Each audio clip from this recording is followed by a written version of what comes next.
এখন বিষয় হলো, নির্যাতনকারী এবং নির্যাতিতের মাঝে অদ্ভুত একটা সম্পর্ক রয়েছে। পৃথিবীর ইতিহাসে আপনি দেখবেন যে কিছু জাতি অন্য জাতির দ্বারা শাসিত হয়েছে। গোটা মানব ইতিহাস জুড়ে এমনটা ঘটেছে।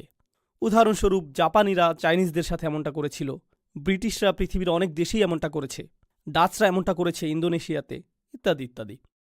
আর যখন এই আক্রমণকারী ঔপনিবেশিক শাসকরা কোথাও চলে আসে, সেখানে বিজয়ী হওয়ার পর তাদের বিরুদ্ধে যুদ্ধরতরা ছাড়া সাধারণ জনগণ, লক্ষ কোটি সাধারণ জনগণের কাছে প্রথমে মনে হয় না যে তাদের জীবনে খুব একটা পরিবর্তন এসেছে। রোমানরা বিজয়ী হওয়ার আগে যে কৃষক ছিল, রোমানরা বিজয়ী হবার পরেও সে কৃষকই রয়ে গেছে।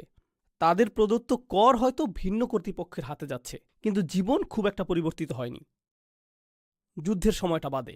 একইভাবে বিশেষত রোমান সাম্রাজ্য, মঙ্গোলীয় সাম্রাজ্য, অন্য যুদ্ধবাজ জাতিগুলো যারা গোটা পৃথিবী জুড়ে তাদের সাম্রাজ্যকে বিস্তৃত করেছে, তাদের এটা করার একটা পন্থা ছিল এই যে তারা বিদ্যমান অবস্থাতে তেমন একটা পরিবর্তন আনত না। তোমরা তোমাদের কার্যপদ্ধতি বজায় রাখো, যেভাবে চাষবাস করছিলে তা চালিয়ে যাও, বাজার যেভাবে চলছিল তা অব্যাহত রাখো, এখন শুধু অর্থ এই দিকে আসতে হবে, এইটুকুই। তো সাধারণ মানুষের কাছে অর্থনৈতিক পর্যায়ে ক্ষমতার এই রদবদলকে খুব বেশি পরিবর্তন বলে মনে হতো না।